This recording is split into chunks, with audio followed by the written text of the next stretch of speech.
Hey, Henry here to talk about yet another Stonebridge guitar, and today I want to talk about this, my custom, beautiful made, this is a SJ22LC-C. So let's get started about talking about this guitar. So first, a little bit of history about my time with Stonebridge. I first heard about Stonebridge through artists as I was looking through a lot of different YouTube artists, and I noticed that a lot of my idols were all playing the same brand of guitars. And I took a look to see if, how much they cost, and I was blown away. I was just getting started learning the guitar, and I just thought, wow, I'm never going to be able to have an instrument like that. And I just kept working hard at it, started developing my career, my chops, and started making a name for myself as a guitarist. And from there, at one point during a festival, I actually got to meet the people behind Stonebridge guitars, and that led to a relationship where they worked with me, kept in touch with what I was working on, and eventually I saved up the cash to buy myself my very first guitar, which is the ever popular G22 CRC, which is one of the most popular models that they sell. It's a cedar top, rosewood back and sides. I actually have it still. It's my secondary guitar and gives me kind of that nice cedar sound. And from there, I did a lot of touring with that, the Grand Auditorium guitar, the cedar top one, and it wasn't quite fitting the sound that I was trying to develop. And eventually, we started talking, and they proposed the idea of doing a custom guitar for me. So I loved the idea. I started doing a ton of research, which is actually where a lot of the information that ultimately became these videos all came from. So I looked up wood combinations, different build types and building techniques and things like that, and eventually settled on this gorgeous guitar. Now, granted, this guitar is not stock. I made a lot of modifications to it, but I can talk about the wood choices that I made and kind of the features that are on here. So let's go into that. So the SJ stands for Super Jumbo. There's a Grand Auditorium model, which is what a lot of tailors, they're made to that, and then there's also like the Dreadnought, which is probably one of the most popular guitar shapes for steel string acoustic guitars. This is not a jumbo, but a super jumbo, so it's like an extra large size guitar. Huge, about right here, and then it provides just kind of a big boomy sound, and then which tends not to be quite as focused as a Dreadnought, but I can go a little bit more into that, why I chose the Dreadnought in a bit. Or I'm sorry, the super jumbo size. When I was looking through, my very first steel string guitar was a jumbo size guitar. It was an Alvarez, and what I loved about it was just the wide variety of percussive tones that you can get, because the shape of it is not really universal. Like this side right here, is a different shape even if this was filled in. You got a much bigger cavity over here compared to here.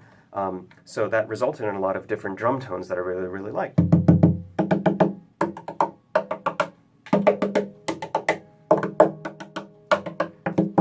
So on and so forth. So that's why I settled on that super jumbo shape, because I wanted the guitar to fundamentally be a very strong drum instrument as well. So beyond there, there's the 22 series, which is kind of that perfect middle ground. It's not too bare bones in terms of the appointments, but it's also not super gaudy with a bunch of inlays and things like that. So pretty much all it has are the dot inlays here. And then you got kind of the dot markers on the side. That's pretty standard. You have some nice rings around here. There as well, multiple rings. And kind of a tortoiseshell binding over there. More binding here on the side there. And then you also get, that beautiful white line right down the middle there. As far as the end pen jack, see, you even have a line there. So lots of these like just little details.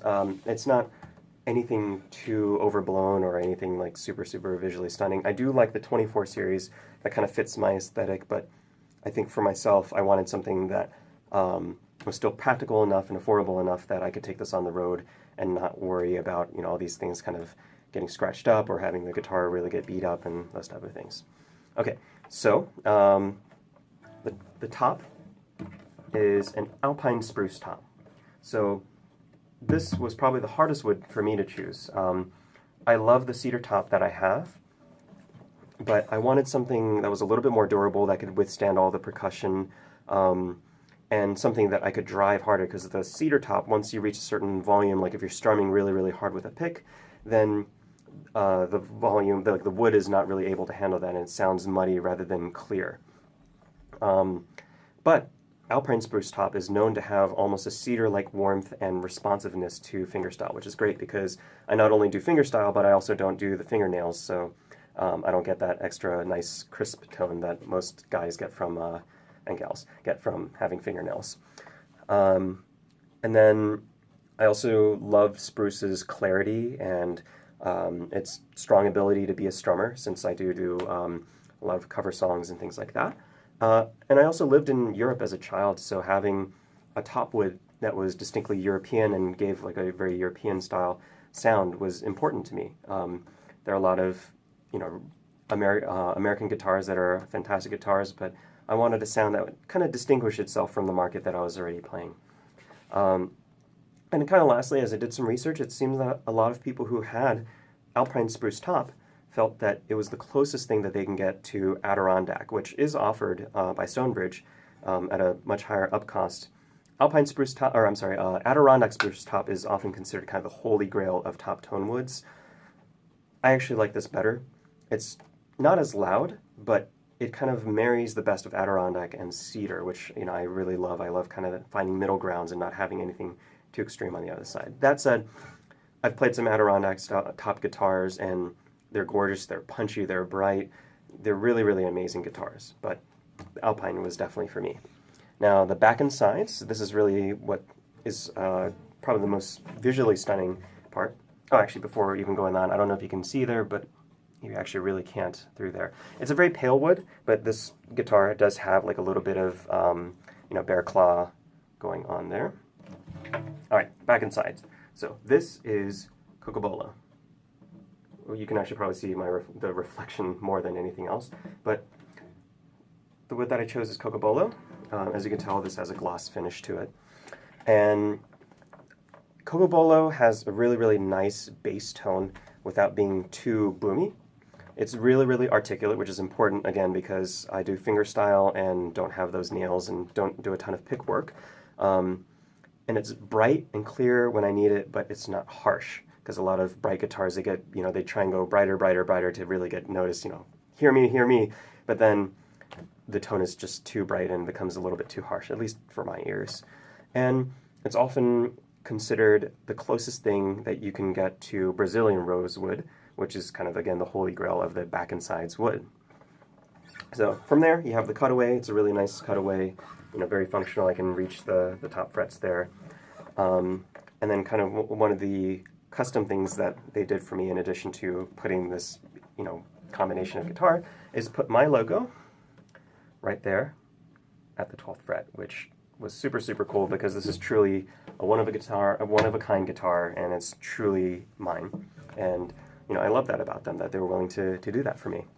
So, again, this is not a stock guitar, and I've made a ton of modifications to it, but that's something that I'll cover in a different video. It's something that I do get asked a lot, so I will make a new video for that.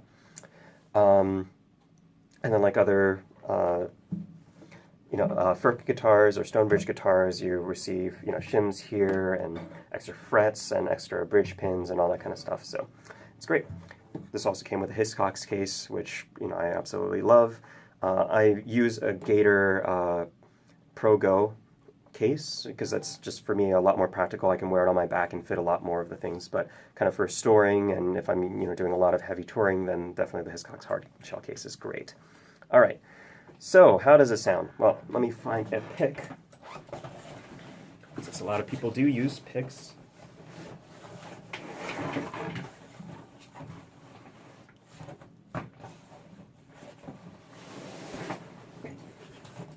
This is the very, very bottom of the bag. Okay, so I'll show you a couple of interesting picks. I have kind of a standard Dunlop plastic pick. This is probably my favorite all-around pick. It's like a John Pierce, slightly off-shaped pick. Easier. And then I got this really cool also by John Pierce. This is totally not vegetarian, but camel bone. So if you notice, it actually has like a groove here and there to kind of assist your hand to get that ideal playing position. It is an immensely thick pick. If you take a look at that, this is like a heavy gauge pick. That is the camel bone.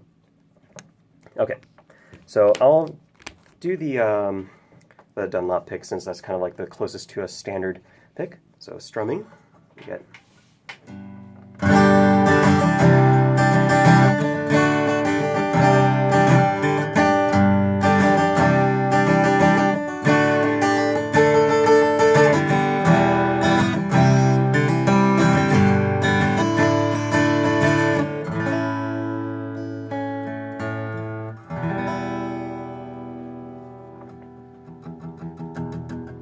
Now, one of the things that I like about this top wood is that it can handle a wide variety of volumes, starting from, very, very quiet.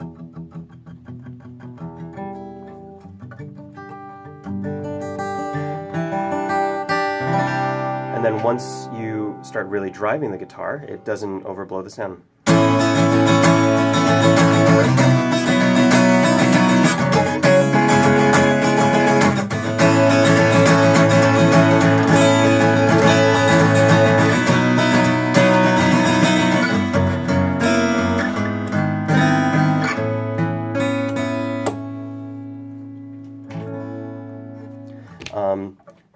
And just for a sound comparison, here is a the John Pierce pick. Let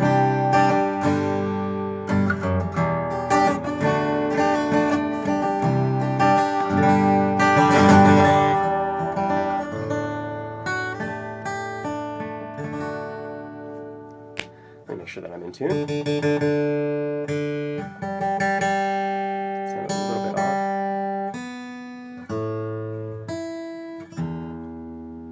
Alright, and then the camel bone, which is a very bright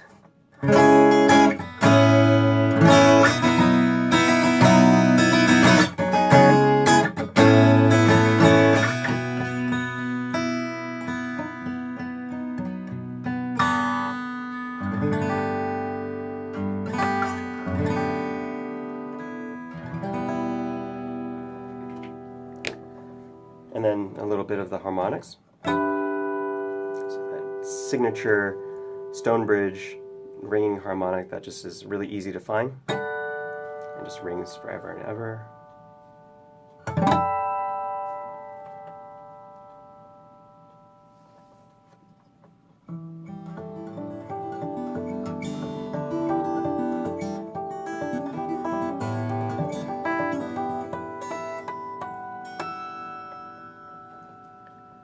And kind of a finger picking.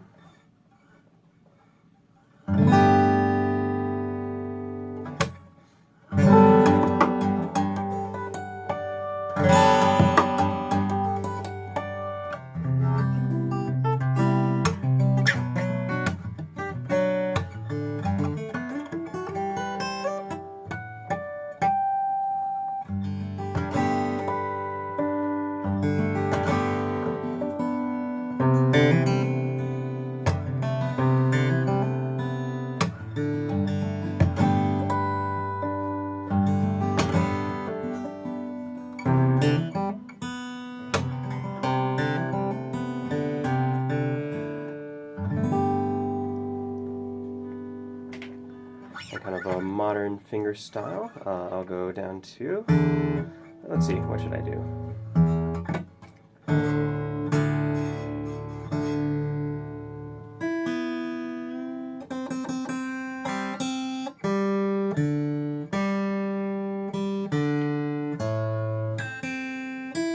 So just getting away from standard tuning, so I have one up-tuned string and then one down-tuned string.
I don't know. I haven't played that one for a very long time, so sorry about that.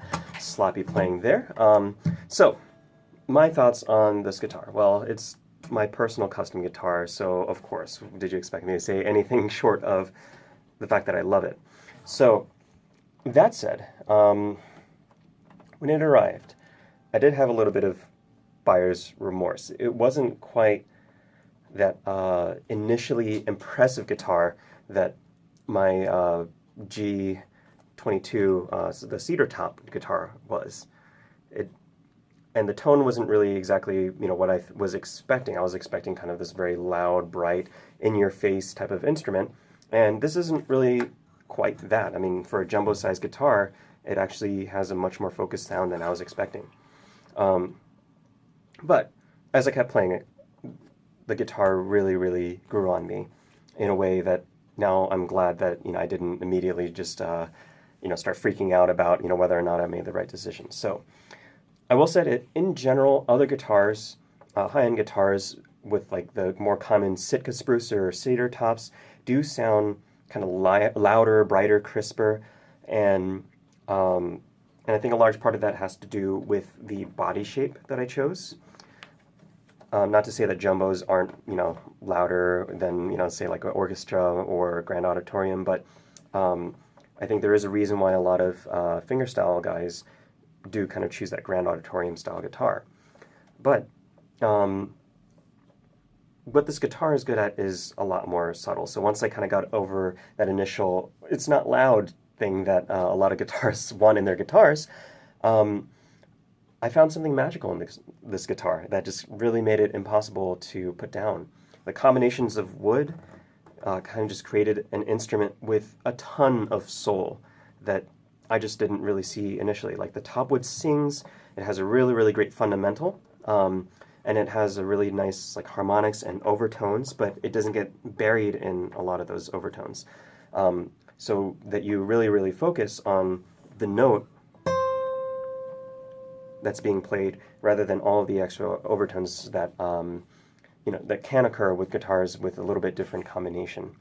So the way that I like to think about it is rather than punching the sound out from the sound or the tone wood of the guitar, this guitar kind of is more of like a blanket. It just kind of wraps you in the sound that it provides. And it's responsive, which is great for just kind of getting that dynamic contrast that I really like playing with. I don't like to necessarily play just loud, loud, loud all the time. Even with my recording, I don't like to do a ton of compression. Use a ton of compression on there because, I want the quiet parts to be quiet and the louder parts to actually, be loud.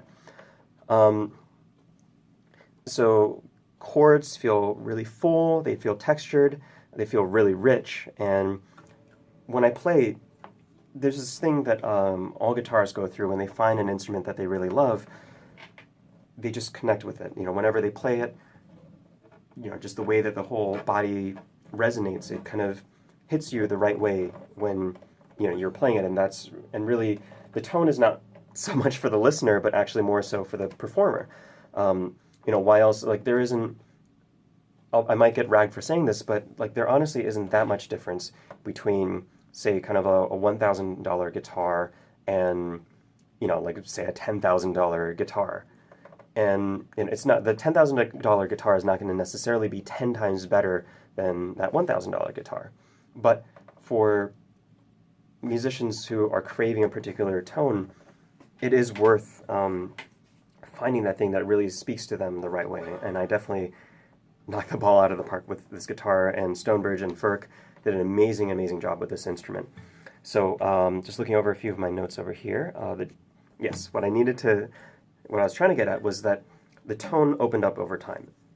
This particular strand of alpine spruce top, it came very, very tight. So when I first played it, and then the first few months of playing it, touring with it, just performing with it, it felt like it's kind of like the first time that you meet somebody, who you don't know very well. It just takes a little bit of time to open up, but with this guitar, spruce tops in general, they will open up over time, which is why, again, a lot of like these pre-war Martins are really highly sought after, and it's not even necessarily, you know, that there was anything particularly magical. I mean, I'm sure that there was, but a big part of it was that the woods just have had the time and the love to open up in a way that newer guitars just can't. Nowadays there are processes and devices that you can use to try and get the wood to open up, but you know, I kind of like that old school way of just playing the instrument and making it sound better that way. And this guitar just honestly just sounds better and better the more that I play it. So to me, it rather than being kind of like this, you know, I'm just kind of equating it to musicians, rather than being, you know, that shredding prodigy who's out there and just like really, really, you know, just balls to the wall, impressive. This is more like a seasoned musician who knows how to kind of just sit back and fit in with anything, but doesn't have this need to really, you know, get noticed in, you know, kind of this look at me type of way. But there is definitely a signature sound to it. So I definitely like that seasoned sound, and this has a very, very unique voice, at least to my ears. So I definitely feel like the wood as a whole and the guitar is really working in perfect conjunction. So I will admit that I probably am mysticizing this guitar quite a bit just because it is my custom guitar and it has my logo on it and everything.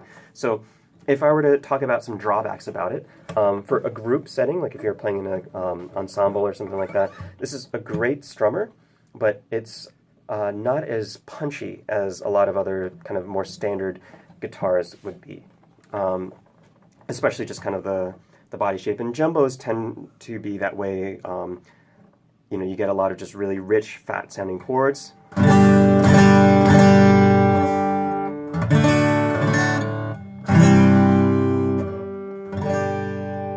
But when it comes to a lot of the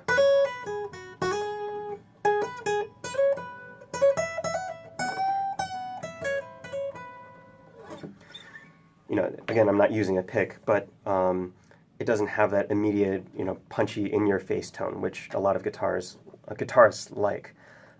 It's also a very heavy guitar. Cocobolo is dense. It's really difficult to work with, and it's heavy. So a lot of people, when they, you know, try out my guitar, they're just astounded with how heavy it is. Now, part of it, too, is just the pickup system that I use. It also has a bunch of batteries. You know, I have 3 undersaddle transducer pickups and 2 microphones inside here, in addition to brass pins and all this other junk that I added onto here. So it's a very heavy guitar, and it was that way before I added all the modifications. But that's, you know, one thing to say about the Cocobolo, plus the additional chunk of having, you know, a super jumbo-sized guitar.